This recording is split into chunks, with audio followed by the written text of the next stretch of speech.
Welcome to news alert. BRS working president Kalvakuntla Taraka Rama Rao వ్యాఖ్యలు రాజకీయంగా చర్చనీయాంశమయ్యాయి. రామప్ప దేవాలయానికి యునెస్కో వారసత్వ హోదా తీసుకొచ్చిన ఘనత తమ ప్రభుత్వానిదన్నారు. యాదాద్రి వరంగల్ కాళోజీ కళాక్షేత్రం, రంగనాయక సాగర్, కొండపోచమ్మ సాగర్, సోమశిల పర్యాటక ప్రాజెక్టుల నిర్మాణం కేసీఆర్ హయాంలోనే జరిగిందన్నారు. అంతర్జాతీయ స్థాయిలో పర్యాటక ప్రోత్సాహానికి ఎంతో కృషి చేశామన్నారు. అయితే మిస్ వరల్డ్ కోసం 54 కోట్లు ఖర్చు చేయడాన్ని సమర్థించేవారు. ఫార్ములా ఈ రేస్ కోసం ఖర్చు చేసిన 46 కోట్ల రూపాయలను తప్పుపట్టడంపై ఆగ్రహం వ్యక్తం చేశారు. మరుగైపోతుందని చెప్పి ఆందోళన చెంది మనందరం కూడా ఆనాడు కొట్లాడినాం. అల్టిమేట్గా తెలంగాణ రాష్ట్రం ఏర్పడిన తర్వాత సార్ నేను మంత్రి గారు గుర్తు చేస్తా ఉన్నాను, భారతదేశంలో ఎక్కడా లేదు, భారతదేశంలో ఎక్కడా లేని విధంగా 550 మంది కళాకారులకు తెలంగాణ సంస్కృతిని అద్భుతంగా దేశానికి తెలియజెప్పే విధంగా పెట్టాలన్న ఉద్దేశంతోనే సాంస్కృతిక సారథి అనే ఒక కొత్త బృందాన్ని పెట్టి 550 మందికి ప్రభుత్వ ఉద్యోగులుగా ప్రభుత్వ పే స్కేల్తో ఉద్యోగాలు ఇచ్చింది ఆనాటి కేసీఆర్ గారి ప్రభుత్వం అనేది నేను వారికి గుర్తు చేస్తా ఉన్నాను. సంస్కృతి ఏదైతే తెలంగాణది భాష యాస ఏదైతే గతంలో అణిచివేయబడ్డదని మనం ఫీల్ అయినామో దాన్ని ప్రాణప్రతిష్ఠ తిరిగి పోసే ప్రయత్నం కూడా చేయడం జరిగింది. అధ్యక్ష మీకు తెలుసు, మీ జిల్లాలో రామప్ప దేవాలయం అధ్యక్ష చాలా గొప్ప దేవాలయం, ములుగు ప్రాంతంలో చాలామంది లక్షలాది మంది భక్తులు పోయే ప్రాంతం. ఆ రామప్ప దేవాలయానికి కూడా మా ప్రభుత్వం ఉన్నప్పుడే అధ్యక్ష కేంద్ర ప్రభుత్వంతో అదేవిధంగా యునెస్కోతో మేము విపరీతమైన ప్రయత్నం చేసి చివరికి యునెస్కో గుర్తింపును కూడా మొట్టమొదటి ప్రపంచ హెరిటేజ్ సైట్ అధ్యక్ష మన రాష్ట్రంలో యునెస్కో హెరిటేజ్ గుర్తింపు తెచ్చింది కూడా ఆనాటి టీఆర్ఎస్ ప్రభుత్వం. మంత్రి గారు మర్చిపోకూడదని చెప్పి నేను గుర్తు చేస్తా ఉన్నాను. మంత్రి గారు అధ్యక్ష చెప్తా ఉన్నారు, మీరు ఏం చేయలేదు 10 ఏళ్ళు అన్నట్టు చెప్పారు అధ్యక్ష. టూమ్స్ అధ్యక్ష ఇక్కడ హైదరాబాద్లో కులీ కుతుబ్ షా టూమ్స్ వాటి రెస్టోరేషన్లో ప్రభుత్వంతో పాటు ఆగాఖాన్ ఫౌండేషన్ సహకారం తీసుకొని ఆ టూమ్స్ అన్నింటినీ కూడా రెస్టోర్ చేసింది ఆనాటి కేసీఆర్ గారి ప్రభుత్వం. వారు యాదాద్రి టెంపుల్ టూరిజం గురించి చెప్పారు, యాదగిరి గుట్ట గురించి. అధ్యక్ష యాదాద్రి టెంపుల్ ఇవాళ అంత అద్భుతంగా కట్టిందైతే మరి కేసీఆర్ గారి ప్రభుత్వమే కదా అధ్యక్ష. టెంపుల్ టూరిజం, రిలీజియస్ టూరిజం అంటే మరి ఇవాళ మీరు దాన్ని ముందుకు తీసుకుపోండి, కానీ ఏం చేయలేదన్నాము తప్పు అధ్యక్ష. ఇంకొక మాట అధ్యక్ష, వారు అన్నారు హైదరాబాద్ సంబంధించి కూడా టూమ్స్ ఒకటే కాదు అధ్యక్ష మేము చేసింది. ఇక్కడ పక్కనే మన అసెంబ్లీ పక్కనే మన మోజంజాహి మార్కెట్. చిన్నప్పటి నుంచి నేను ఇక్కడ చదువుకున్నాను అధ్యక్ష, హ్యాబిట్స్లో నేను ఆ పక్కన కూడా ఉండేవాను. ఆ మోజంజాహి మార్కెట్ని ఇలా అద్భుతంగా బ్రహ్మాండంగా తీర్చిదిద్దింది హెచ్ఎండిఏ ఆధ్వర్యంలో, Quli Qutub Shah urban development authority ఆధ్వర్యంలో మా ప్రభుత్వం అధ్యక్ష. ఒక్క మోజంజాహి మార్కెటే కాదు, అక్కడే మురిగి చౌక్ అని ఉంటుంది అధ్యక్ష. ఓల్డ్ సిటీలో మురిగి చౌక్ని, మీరాలం ట్యాంక్ని ఒకటి కాదు అధ్యక్ష, ఓల్డ్ సిటీలో చాలా వారసత్వ సంపదను కూడా రిస్టోర్ చేసింది మా ప్రభుత్వం అధ్యక్ష. టూరిజంలో చాలా రకాలు ఉంటుంది, మంత్రి గారు చెప్పారు. రిలీజియస్ టూరిజం ఉంటుంది, స్పిరిచువల్ టూరిజం ఉంటుంది, ఈకో టూరిజం ఉంటుంది, మెడికల్ టూరిజం ఉంటుంది, అడ్వెంచర్ టూరిజం ఉంటుంది. ఈ అన్నింటిలో కూడా మా ప్రభుత్వం ప్రయత్నం చేసింది అధ్యక్ష. ఇవాళ వారు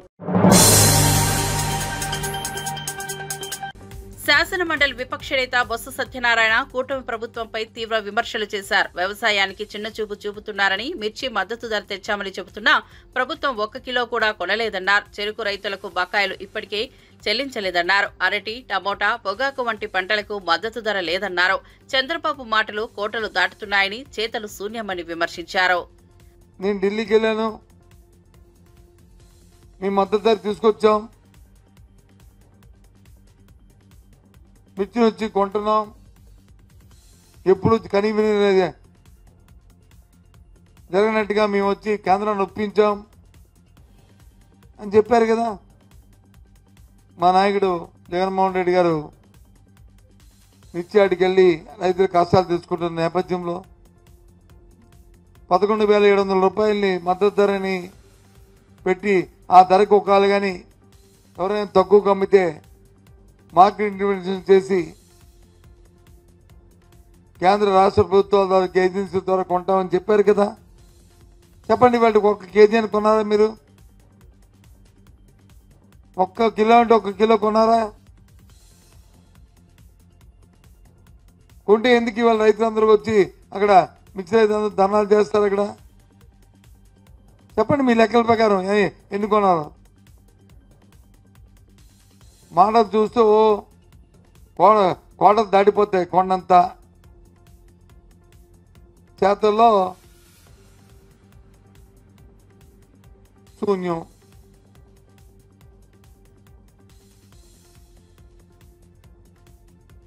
చూసాం మన ప్రాంతంలో ఉన్నది చెరుకు సంబంధించి షుగర్ ఫ్యాక్టరీ, మనం Chodavaram sugar factory.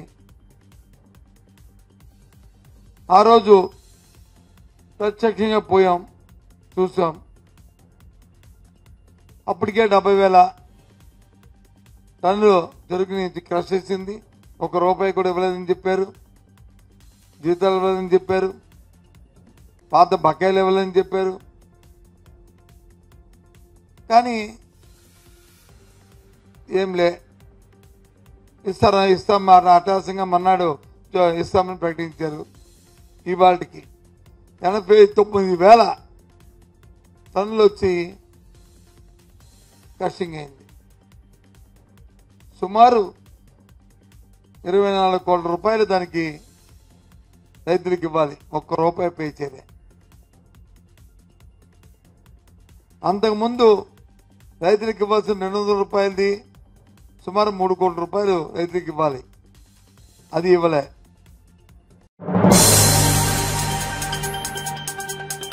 YSR Congress party senior నేత మాజీ మంత్రి పేర్ని నాని సంచలన వ్యాఖ్యలు చేశారు. ఏపీలో లేని లిక్కర్ స్కామ్ పేరుతో తప్పుడు ఆరోపణలు వేసి మాజీ సీఎం జగన్ ను అరెస్టు చేయాలని కుట్ర కూటమి ప్రభుత్వానికి ఉందన్నారు. ఎక్సైజ్ శాఖ మాజీ ఎండీ వాసుదేవ్ రెడ్డిని బెదిరించి తప్పు స్టేట్మెంట్లు తీసుకున్నారన్నారు. అమాయకుల పేర్లు వినిపించి జగన్ ను ముద్దాయిగా చూపాలని కుట్ర జరుగుతోందన్నారు.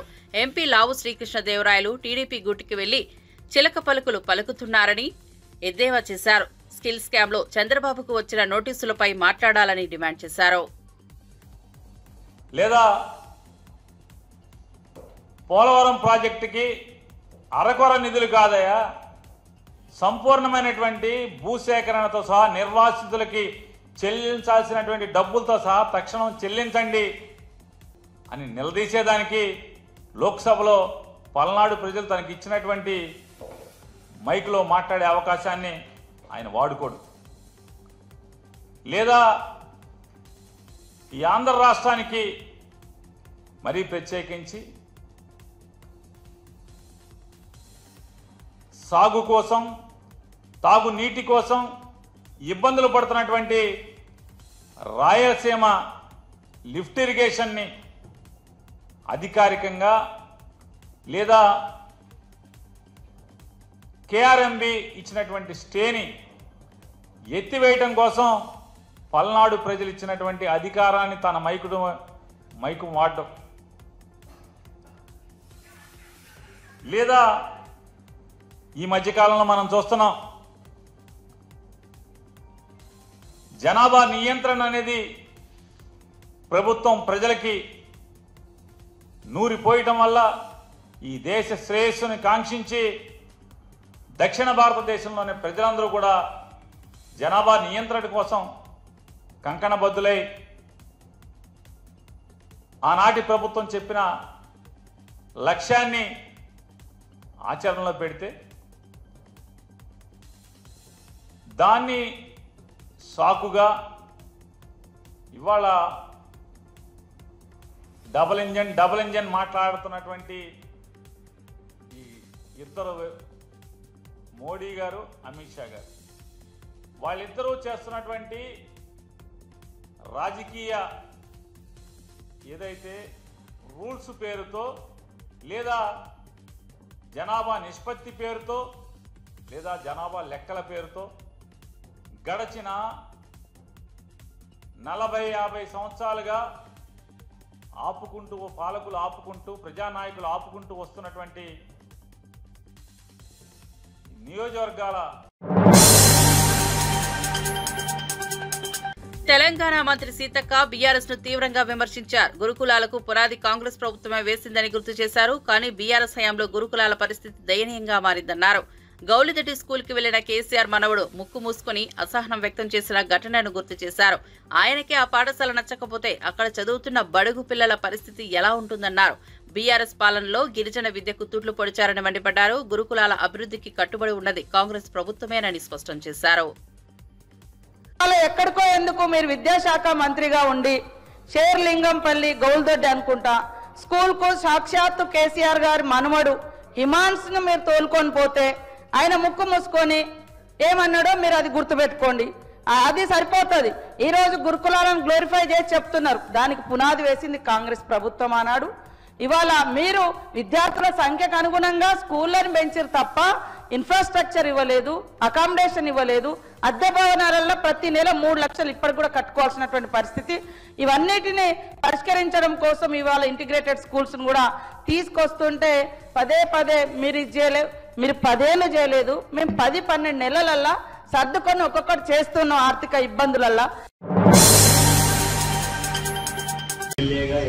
ఎమ్మెల్సీ జీవన్ రెడ్డి కీలక వ్యాఖ్యలు చేశారు. ఆశించిన పదవి రాకపోవడం వల్ల కొంత అసంతృప్తి ఉందని ఒప్పుకున్నారు. అయితే ఆ అసంతృప్తిని ప్రజాసేవకు అడ్డుగానే భావించారని స్పష్టం చేశారు. ప్రజలు నమ్మిన నాయకుడిగా ప్రజా జీవితంలో కొనసాగుతారని చెప్పారు. అసంతృప్తి తలెత్తినా పార్టీ పట్ల తనకు నమ్మకమేనని పేర్కొన్నారు.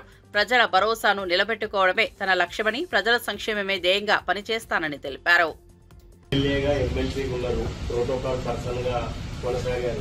మీ పార్టీ అధికారంలోకి వచ్చింది, ప్రోటోకాల్లో మళ్ళీ మిమ్మల్ని కొనసాగిస్తుందని భావిస్తున్నారు. ఇప్పుడు ప్రోటోకాల్ అనేది 2 రకాలు ఉంటుంది. ఒకటి అధికారికంగా బాధ్యత నిర్వహించేటువంటి అవకాశం. ఇంతకాలం ప్రజా జీవితం మీరు అన్నట్టు 4 దశాబ్దాల నుండి ఏదో రకమైనటువంటి ఒక బాధ్యతతోని నేను విధులు నిర్వర్తించాను. ప్రభుత్వ పరంగా, పార్టీ పరంగా ఈ అవకాశం వస్తుంది. నేను వాస్తవ శాసన మండలి సభ్యుడిగా నాకు తిరిగి అవకాశం వస్తుందని చెప్పి భావించింది. న్యాచురల్ అది చెప్పండి. ఆనాడు ఏదైతే ఉందో 2090 పట్టభద్ర నియోజకవర్గానికి పోటీ నిలబడినప్పుడు ఏదైతే ఉందో వాస్తవం చెప్పండి, నాకు ఇచ్చిన బాధ్యత కర్తవ్యం నిర్వర్తింపజేయడంలో నేను I feel I'm more satisfied. తిరిగి నేను I thought I get anyway. Somehow party ఆలోచన విధానం ఇదేనగా ఏదైతుందో party what ever it is 2 పొందలేకపోయినా అంత మాత్రాన్ని ఏదైతుందో మీరన్నట్టు అధికారిక హోదా అనేది ఒకటి. Otherwise I have got my own ఒక పౌరుడిగా నాకున్నటువంటి ఒక గత ప్రజా జీవిత అనుభవం ఉన్నది. నాకు గత ప్రజా జీవిత అనుభవం ఉన్నది. నాకు చెప్పండి. అందుకే ఎప్పుడు చెప్తుంటా, నా జీవితం చివరి క్షణాల వరకు కూడా ఏదైతుందో ఏ హోదా అనేది ప్రధానం కాకుండా ఇలా ప్రజా అవసరాల కొరకు వారికి నేను తోడ్పడే విధంగా నాకు మరి ఆ భగవంతుడు అవకాశం కల్పిస్తాడు. నా విధంగా నా బాధ్యత నిర్వర్తిస్తానని చెప్పని భావిస్తాను. సొంత పార్టీలో కొంత ఇబ్బందికరమైన పరిస్థితే కదా, పార్టీ అధికారంలో ఉండి కూడా మీకు ఏ ప్రోటోకాల్ రాకపోవడం అనేది. ఇప్పుడు న్యాచురల్ గా కొంత అసంతృప్తి అనిపిస్తుంది. నాకేనాల్సి నాకేం అసంతృప్తి లేదని చెప్పి అన్నాకనే ఏదైతుందో అదేదో మొహమాటంతో మాట్లాడంటే ఆశించింది లభించినప్పుడు ఎవరికైనా అసంతృప్తి ఉంటుంది. బట్ న్యాచురల్ అది నాకు కూడా కొంత అసంతృప్తి ఉంటుండేది. కానీ అసంతృప్తిని పరమావధి చేసుకుని ఏదైతుందో నేను జీవితాన్ని బ్రేక్ వేసుకోలేదు కదా. నేను జీవితాన్ని బ్రేక్ వేసుకోదలుచుకోలేదు. నా ప్రజా జీవితాన్ని బ్రేక్ వేసుకోదలుచుకోలేదు. నేను ప్రజా జీవితాన్ని బ్రేక్ వేసుకోదలుచుకోలేదు.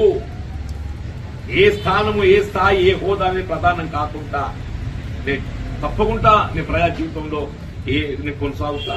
ప్రజా చేసుకోవడం పాటు ఎలాంటి అవకాశం ఇవ్వకపోతే భవిష్యత్తు ఇప్పుడు ఇంతకంటే మంచి ఇంకేం చెప్పాలి.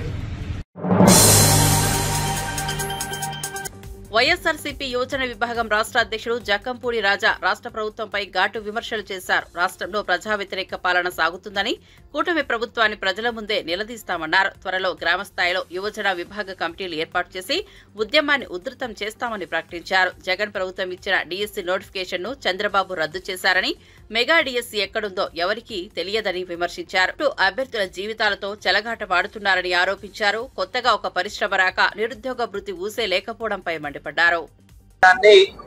బలోపేతం చేసేటటువంటి దిశగా అడుగులు వేస్తా ఉన్నాం. అందులో భాగంగానే ఉత్తరాంధ్ర జిల్లాలకు సంబంధించి శ్రీకాకుళం గాని, విజయనగరం గాని, విశాఖపట్నం గాని, పార్వతీపురం మన్యం గాని, ఏఎస్ఆర్ జిల్లా కావచ్చు, లేక అనకాపల్లి జిల్లా కావచ్చు, ఈ 6 జిల్లాలకి సంబంధించినటువంటి కమిటీల నిర్మాణం మీద విశాఖపట్నం జిల్లా పార్టీ ఆఫీస్ లో మీటింగ్ పెట్టుకోవడం జరిగింది. తొందరలో వీటన్నిటినీ కూడా పూర్తి చేసి, ముఖ్యంగా ఏదైతే ఎన్నికలకు ముందు చంద్రబాబు నాయుడు గారు ఇదే జనసేన పార్టీ, బీజేపీ కలిసి అనేక వాగ్దానాలు ఇచ్చారో అందులో ప్రధానంగా యువతకి సంబంధించి ఏదైతే గతంలో వైఎస్ఆర్ కాంగ్రెస్ పార్టీ అధికారంలో ఉన్నటువంటి సందర్భంలోనే డిఎస్సి నోటిఫికేషన్ ఇస్తే దాన్ని క్యాన్సిల్ చేసి మెగా డిఎస్సి అని చెప్పి మొట్టమొదటి సంతకం చేశారు చంద్రబాబు నాయుడు గారు. ఇవాళకి దాదాపుగా 9 నెలలు గడుస్తా ఉన్నా కూడా మెగా డిఎస్సి అనేటువంటిది ఎక్కడుందో కూడా ఎవరికి కూడా కనిపించినటువంటి పరిస్థితి. అలాగే గ్రూప్స్ కి సంబంధించినటువంటి ఎగ్జామ్ల నిర్వహణ విషయంలో కూడా అనేక ఆవేదనకి గురి చేసేటట్టుగా రాసేటటువంటి వాళ్ళందరినీ కూడా యువతని ఒక అయోమయ పరిస్థితిని తీసుకొచ్చి వాళ్ళ జీవితాలతో చెలగాటం ఆడుకున్నటువంటి పరిస్థితిని కూడా మనందరం కూడా గమనించాం. మరో పక్కన ముఖ్యంగా ఎవరైతే కూటమి పార్టీలకి అనుకూలంగా పనిచేయనటువంటి వాళ్ళు ఉన్నారో వాళ్ళందరి మీద కూడా రాష్ట్ర వ్యాప్తంగా కేసులు పెడుతూ ఓ లా అండ్ ఆర్డర్ సిచ్యువేషన్ ని తీసుకొస్తా ఉన్నారు రాష్ట్రంలో. ఆ కారణంగా జగన్మోహన్ రెడ్డి గారి హయాంలో వచ్చినటువంటి పెద్ద పెద్ద కంపెనీలు సైతం రకరకాల రంగాలలో, అది ప్రొడక్షన్ కి సంబంధించినటువంటి ఇండస్ట్రీలు కావచ్చు, సర్వీస్ ఇండస్ట్రీలు కావచ్చు, లేక రకరకాల సంస్థలు ఏదైతే ఎంఎన్సీ కంపెనీలు కూడా వచ్చినాయి, అవన్నీ కూడా ఇవాళ ఇక్కడ ఉన్నటువంటి లా అండ్ ఆర్డర్ పరిస్థితి చూసి భయపడి వెనక్కి వెళ్ళిపోతా ఉన్నటువంటి పరిస్థితుల్లో కొత్తగా ఎక్కడా కూడా ఏ ఒక్కరికి ఉద్యోగాలు వచ్చేటటువంటి పరిస్థితి లేదు సరికదా. ఉన్నటువంటి కంపెనీలు కూడా వెళ్ళిపోతా ఉన్నటువంటి పరిస్థితుల్లో ఉన్న ఉద్యోగాలు కూడా ఎగిరిపోతా ఉన్నటువంటి పరిస్థితి కనిపిస్తా ఉంది. బీఆర్ఎస్ సీనియర్ నేత మాజీ మంత్రి హరీష్ రావు కాంగ్రెస్ ప్రభుత్వంపై తీవ్ర స్థాయిలో మండిపడ్డారు. అసెంబ్లీలో రుణమాఫీ పూర్తి ఎందుకు చేయలేదని ప్రశ్నిస్తే మంత్రులు సమాధానం ఇవ్వలేక తడబడుతున్నారన్నారు. వానాకాలం రైతు బంధు మొత్తాన్ని ఎగ్గొట్టి రైతులను నిరాశపరిచారని విమర్శించారు. కాంగ్రెస్ ఇచ్చిన హామీలను నిలబెట్టుకోలేదని ఆరోపించారు. ప్రజలు అడిగేది రుణమాఫీపై స్పష్టత అని, కానీ ప్రభుత్వం మాత్రం హామీలకు బదులులే ఇవ్వడం లేదన్నారు. కాంగ్రెస్ నాయకులను ఎక్కడికక్కడ నిలదీయాలని, వారి అసమర్థతను ప్రశ్నించాలని పార్టీ కార్యకర్తలకు పిలుపునిచ్చారు. రుణమాఫీ అయిపోయిందంటున్నారు. మేము అడిగిన భట్టి విక్రమార్కని అడిగిన, పోదామా ఈ రాష్ట్రంలో ఏ ఊరికి పోదాం, రుణమాఫీ అయిందంటే నేను క్షమాపణ చెప్తా, మీరు సిద్ధమా అంటే నోరు మెదపడం లేదు తుమ్మల నాగేశ్వరరావు గారు. అంటే ఇలా వ్యవసాయ మంత్రి, ముఖ్యమంత్రి, ఉప ముఖ్యమంత్రి ఈ రాష్ట్రంలో రైతులు దగా చేసిండ్రు. అదేవిధంగా రైతు బంధు, వానకాలం రైతు బంధు ఎగ్గొట్టిండ్రు. మొన్న ఎందుకు వానకాలం రైతు భరోసా ఇవ్వలేదు? పేరు మార్చింది తప్ప రైతులకైతే భరోసా లేదు. వానకాలం రైతు బంధు ఎగ్గొట్టిండ్రు. ఈ యాసంగి రైతు బంధు కూడా ఊరిచ్చి వేస్తున్నారు. కరోనా కష్టకాలంలో కూడా కేసీఆర్ రైతు బంధు వేసిండు. కానీ మీరు ఇప్పుడు ఏం కరోనా లేదు, ఏమీ లేదు. ఇవాళ కాంట్రాక్టర్లకు బడా కాంట్రాక్టర్లకు బిల్లులు ఇస్తున్నారు. ఈ రాష్ట్రంలో 14,000 కోట్ల రూపాయలు కాంట్రాక్టర్లకు, బడా కాంట్రాక్టర్లకు బిల్లులు ఇచ్చారు. బడా కాంట్రాక్టర్లకు 14,000 కోట్లు బడా కాంట్రాక్టర్లకు ఇవ్వడానికి బిల్లులు వస్తాయి. రైతు బంధు ఇవ్వమంటే డబ్బులు ఉండయి మీకు. రిటైర్ అయిన ఉద్యోగులకు ఇవ్వమంటే డబ్బులు ఉండయి మీకు. ఇలా అంగన్వాడీ టీచర్లకు ఇవాళ 25వ తారీఖు, ఈ రోజు కూడా ఈ రాష్ట్రంలో అంగన్వాడీ టీచర్లకు జీతాలు పడలే. 1వ తారీఖే జీతాలు ఇస్తున్నామని చెప్తున్నారు. చిరు ఉద్యోగులు అంగన్వాడీ టీచర్లకు ఇవ్వాలని కూడా ఈ రాష్ట్రంలో జీతాలు పడని పరిస్థితి ఉన్నది. ఇది చాలా మోసపూరితమైన ప్రభుత్వం. కేవలం మాటలే తప్ప చేతలు లేవు. ప్రజలు గమనిస్తున్నారు. నువ్వు 14,000, 15,000 కోట్లు బడా కాంట్రాక్టర్లకు బిల్లులు ఇచ్చినావు కదా, మరి అవేడికెళ్ళి వచ్చినాయి? పేద కాంట్రాక్టర్లకు, సర్పంచ్లకు బిల్లులు ఇవ్వమంటే ఇవ్వవు. 10 లక్షల లోపు చిన్న కాంట్రాక్టర్లకు బిల్లులు ఇవ్వమంటే మాత్రం డబ్బులు లేవంటారు. బడా కాంట్రాక్టర్లకు ఒక్కొక్కరికి 1,000 కోట్ల రూపాయలు ఇస్తుండ్రు. కమిషన్ల కోసం, పర్సెంటేజ్ల కోసం ఇస్తున్నారు. పేదలకు ఇవ్వమంటే మాత్రం ముఖం చాటేస్తున్నారు. సో రైతాంగం ఎక్కడికక్కడ వానకాలం రైతు బంధు డబ్బులు ఇవ్వాలని, యాసంగి రైతు బంధు అందరికీ ఇవ్వాలని, రుణమాఫీ ప్రతి రైతుకు 2 లక్షల మీద ఉన్న వాళ్ళకు కూడా 2 లక్షల రుణమాఫీ చేయాలని మీరు ఎక్కడికక్కడ నిలదీయండి. ఈ ప్రభుత్వాన్ని బీఆర్ఎస్ ఇడిచిపెట్టదు. సంపూర్ణ రుణమాఫీ అయ్యేదాకా కాంగ్రెస్ పార్టీ వెంట పడుతూనే ఉంటాం, ప్రశ్నిస్తూనే ఉంటాం. రైతుల పక్షాన ఈ కాంగ్రెస్ ను నిలదీస్తూనే ఉంటాం.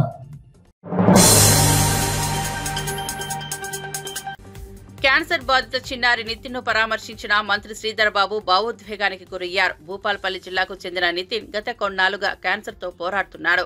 ఈ నేపథ్యంలో నితిన్ ను కలిసి శుభాకాంక్షలు తెలిపిన మంత్రి అతడి చివరి కోరికను తెలుసుకుని కంటతడి పెట్టారు. క్రికెట్ ఆడాలన్న నితిన్ కోరిక మేరకు క్రికెట్ కిట్ అందజేశారు. అతడి కుటుంబానికి అండగా ఉంటానని, అవసరమైన సహాయాన్ని అందజేస్తానని భరోసా ఇచ్చారు.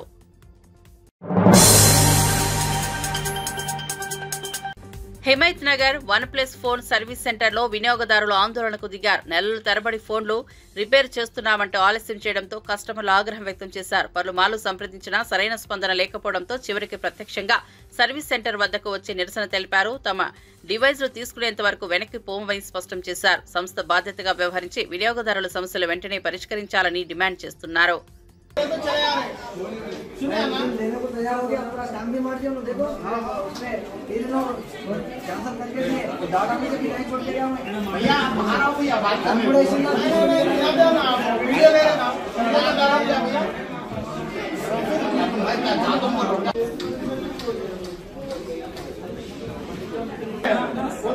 ऐसा बात करके बात करने ऐसे बात करके मेरे से बात कर रहे हो ना, ऐसे मार के बात कर रहे हो ना, करा के देखो बोल के हाँ उन्होंने भी वैसे बात करना पड़ता है ना मोबाइल नहीं आप मेरे को प्रॉब्लम नहीं आना ना नहीं OnePlus सर्विस सेंटर में इच्छा मोबाइल मैं OnePlus सर्विस सेंटर में मोबाइल लिया भाई मैं 3 months मैं आपको दिए तो खराब है ना వీడియో క్లిప్ బిల్డింగ్ తో డైజెషన్ దాని తర్వాత ఏమంటారు సాయి నిన్న ఏదో కార్పొరేట్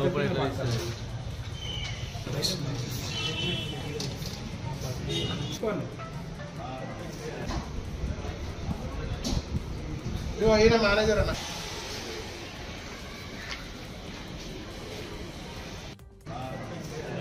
యాక్చువల్గా మనం OnePlus మొబైల్ సర్వీస్ సెంటర్లో ఇచ్చినాం ఫిబ్రవరిలో. డిస్ప్లే ప్రాబ్లం వచ్చిందని ఇచ్చినాం.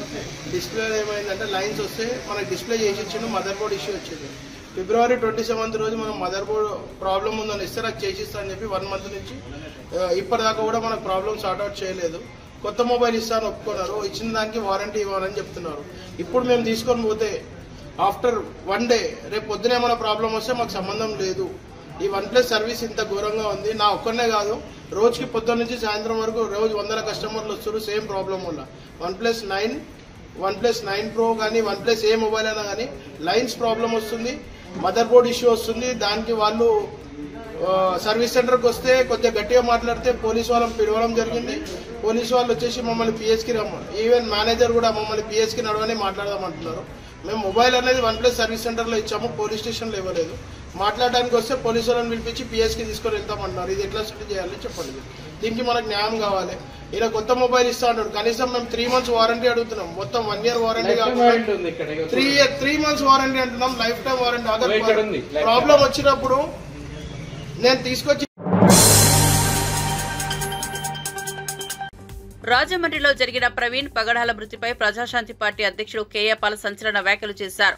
రేపు తాను రాజమండ్రికి వస్తే రాష్ట్రంలో రచ్చరచ్చ అవుతుందని హెచ్చరించారు. సీఎం చంద్రబాబు ఈ కేసును వ్యక్తిగతంగా తీసుకుని పూర్తి స్థాయిలో విచారణ జరిపించాలని డిమాండ్ చేశారు. పవన్ కళ్యాణ్ రెచ్చగొట్టినందుకే ఈ ఘటన జరిగిందనే ఆరోపణలు వస్తున్నాయని గుర్తు చేశారు. ప్రవీణ్ పగడాలకు శత్రువులు ఎవరో, నిజమైన కుట్రదారులు ఎవరో త్వరలో బయటపెడతారని పేర్కొన్నారు. ఇప్పుడే ఢిల్లీ నుంచి విజయవాడ ఎయిర్పోర్ట్ కు వస్తేప్పుడు ఇప్పుడే ప్రెసిడెంట్ కాల్ చేశారు. ప్రవీణ్ పగడాల విజయవాడ నుంచి వస్తుండగా బై రోడ్డు కొవ్వూరు దాటిన తరువాత ఆయన్ని చంపేసి యాక్సిడెంట్ గా సృష్టించారని వింటున్నాను. డాక్టర్స్, స్టాఫ్ వినండి, పోలీసులు వినండి, రాజమండ్రి ఎస్పీ వినండి, హోమ్ మినిస్టర్ గౌరవడి అనిత, డీజీపీలు వినండి. ఇన్వెస్టిగేషన్ సరిగ్గా చేసి న్యాయాన్ని ఇమీడియట్ గా జరిగించకపోతే తగిన చర్యలు తీసుకోవడం జరుగుతుంది. దేవుడు క్షమించడు, నేను క్షమించను.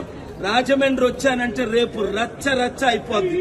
ఇమీడియట్ గా ఎఫ్ఐఆర్ ఫైల్ చేయండి, ప్రాపర్ ఇన్వెస్టిగేషన్ చేయించండి, వెంటనే చర్యలు తీసుకోండి. చంద్రబాబు నాయుడు గారు మీరు పర్సనల్ గా ఇన్స్ట్రక్షన్స్ ఇవ్వండి. ఎందుకంటే ఈ మధ్యన పవన్ కళ్యాణ్ రెచ్చగొట్టిన మాట్లాడాడే, అందుకు ఇది జరిగిందని ఆయన ఫోన్ ట్యాపింగ్ చేయండి. ఎవరెవరు ఆయనకు శత్రువులు ఉన్నారో ఇన్వెస్టిగేట్ చేయండి. ఇవన్నీ చేసి న్యాయం చేయండి, లేదా చిత్తుగా ఏం చేస్తారో మీకు తెలుసు. Thank you. భద్రాద్రి కొత్తగూడెం జిల్లా ఇల్లందు మండలం బొల్లినగర్ మిషన్ భగీరథ ప్రధాన పైప్ లైన్ కు రంధ్రం పడటంతో భారీగా నీరు వృధాగా ప్రవహించింది. విద్యుత్ నియంత్రక వద్ద ఏర్పాటుకు విద్యుత్ శాఖ ఆధ్వర్యంలో పనులు చేపట్టారు. గుత్తేదారు చేపట్టిన పనులతో మిషన్ భగీరథ ప్రధాన పైప్ లైన్ కు రంధ్రం పడింది. నీరు భారీగా రావడంతో సమీపంలోని ఇళ్లలోకి నీరు చేరి నిత్యావసర వస్తువులు ఇతర సామాగ్రి తడిచిపోయాయని స్థానికులు తెలిపారు. సమాచారం అందుకున్న అధికారులు నీటి సరఫరాను నిలిపివేసి మరమ్మతులు చేపట్టారు.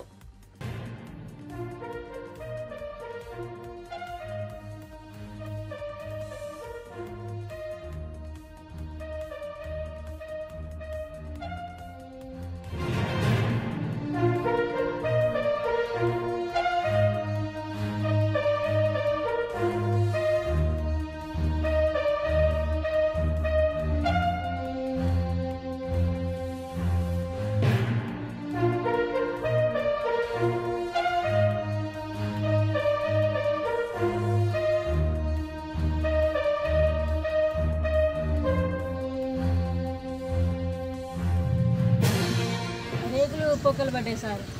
మిషన్ ఖరాబ్ అయింది. ఒక పాత మా టీవీ ఉండే ఆ టీవీ నాశనం అయిపోయింది. మొత్తం బట్టలన్నీ నాశనం అయినాయి. ఇల్లంతా తడిసిపోయినాయి. మొత్తం నాశనం. తినే బియ్యం కూడా నాశనం అయిపోయినాయి. జొన్నలు తెచ్చుకుని అవి నాశనం అయిపోయినాయి. అన్నీ నాశనం అయిపోయినాయి సార్. ఏమి లేవు ఇంట్లో. ఇంత రౌతులతో నాకు రేకులు గీకులు మొత్తం మా ఇంటి మీద అయిపోయింది. కరెంట్ వాళ్ళు వచ్చి రాబట్టికే పగిలింది సార్. లేకపోతే నాకు తెలియదు. మేము అనుకోకుండా పోయేవారుగా జరిగిన విషయం అది. ఎవరు అనుకోలేదు అట్లా జరుగుతుందని. అట్లా నమస్తే అండి, నా పేరు దంచరి శ్రావంతి, తెలంగాణ గ్రామ పంచాయతీ మాజీ సర్పంచ్. ఇక్కడ బొల్లినగర్ ఏరియాలో వీళ్ళు కరెంట్ లైన్ అని వర్క్ చేస్తారండి. అక్కడ మిషన్ భగీరథ పైప్ లైన్ ఉంది చూసుకోలేదు వాళ్ళు. ఆ పైప్ లీక్ అయ్యి 3 ఇల్లులు మొత్తం మునిగిపోయినాయి. పెద్ద పెద్ద రాళ్ళు పడ్డాయి వాళ్ళ ఇంటి మీద. మేము ఇక మాది సర్పంచ్ కదా అని చెప్పి వాళ్ళు మాకు ఏది చెప్పట్లేరు. మేము కూడా సరేలే మా ప్రజలు మా అందరూ ఉంటే చాలే అనుకున్నాం. మాకు వాళ్ళు చెప్పారు, ఒక మాట చెప్పారు. వచ్చి చూడంగానే 3 ఇల్లులు మొత్తం మునిగిపోయినాయి. రాళ్ళు పడ్డాయి వాళ్ళ ఇంటి మీద. అప్పటిలోపు కూడా ఏఈ గారు కానీ మిషన్ భగీరథ ఎవరు కూడా రాలేదు. ఎప్పటికప్పుడు ఎమ్మటెమ్మటే ఫోన్లు చేయడం వల్ల ఇప్పుడు ఏఈ గారు డీ గారు వాళ్ళు వచ్చారు, చూసారని. కొంచెం తొందరగా పైప్ లైన్ కూడా మంచిగా చేస్తే బాగుంటుందని కోరుకుంటారు. ఆంధ్రప్రదేశ్ రాష్ట్ర పర్యాటక, సాంస్కృతిక మరియు సినిమాటోగ్రఫీ శాఖ మంత్రి కందుల దుర్గేష్ విశాఖపట్నంలోని ప్రసిద్ధ సింహాచలం శ్రీ వరాహలక్ష్మి నరసింహస్వామి ఆలయంలో దర్శించుకున్నారు. ఉదయం స్వామివారిని దర్శించుకుని ప్రత్యేక పూజలు చేశారు. రాష్ట్ర అభివృద్ధి, ప్రజల శ్రేయస్సు కోసం స్వామివారి ఆశీస్సులు తీసుకున్నామని చెప్పారు. పర్యాటక అభివృద్ధిలో భాగంగా సింహాచలం వంటి ప్రముఖ దేవస్థానాలను అంతర్జాతీయ స్థాయికి తీసుకెళ్లే దిశగా చర్యలు తీసుకుంటామని తెలిపారు. ఆలయ అధికారులు మంత్రికి తీర్థ ప్రసాదాలు అందజేశారు.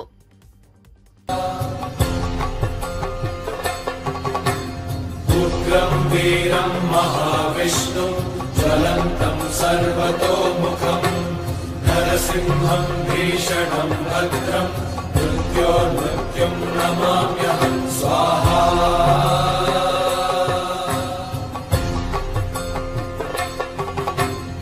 ఉగ్రం వీరం మహావిష్ణు జ్వలంతం సర్వతోముఖం నరసింహం భీషణం భద్రం మృత్యోర్మృత్యుం నమామ్యహం స్వాహా.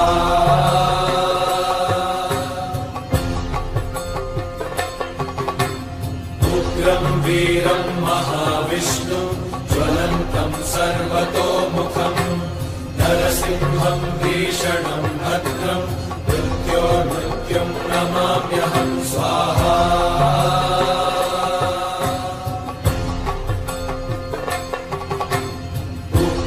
వీరం మహావిష్ణు జ్వలంతం సర్వతోముఖం నరసింహం భీషణం భద్రం మృత్యోర్మృత్యుం నమామ్యహం స్వాహా.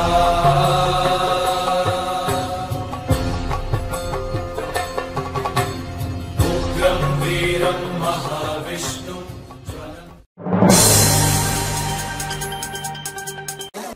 తిరుమల శ్రీవారి సేవలో ప్రముఖ సినీ నిర్మాత నాగవంశీ పాల్గొన్నారు. ప్రతి సినిమా విడుదలకు ముందు స్వామివారి దర్శనం తనకు ఆనవాయితీగా మారిందన్నారు. తిరుమల వచ్చినప్పుడల్లా శ్రీవారి కృప ఎల్లప్పుడూ తమపై ఉండాలని కోరుకుంటున్నానని తెలిపారు. ఈ వారం తన బ్యానర్లో రూపొందిన మ్యాడ్ స్క్వేర్ సినిమా విడుదలకు సిద్ధమవుతోందని చెప్పారు. ప్రేక్షకుల ఆశీర్వాదంతో సినిమాను మంచి విజయం లభించాలని ఆకాంక్షించారు.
చాలా బాగా జరిగింది. నాకు ఈ వారం మ్యాచ్ పై రిలీజ్ ఉంది, మీ అందరికీ తెలుసు. అందరూ తప్పకుండా థియేటర్లో చూసి ఆనందిస్తారని కోరుకుంటున్నాను. ప్రతి రిలీజ్కి నాకు వచ్చి స్వామి దర్శనం చేసుకున్న అలవాటు, అలానే రావడం జరిగింది. దర్శనం చాలా బాగా జరిగింది. సో పైరసీ ఇబ్బంది ఉంది, కానీ హిట్ సినిమాకి అలా ఏం ఇబ్బంది ఉండదండి జనరల్గా పైరసీ. కానీ అది రాకపోవడం ఎంత బెటర్ అయితే అంత బెటర్. కానీ ఈ మధ్య మరీ మంచి హై క్వాలిటీ ప్రింట్ వచ్చేస్తుంది రిలీజ్ అయిన నెక్స్ట్ 2 డేస్లోనే. దాన్ని కంట్రోల్ చేయడానికి మాక్సిమం ఇంట్రెస్ట్ చూడాలి, ట్రై చేస్తాను.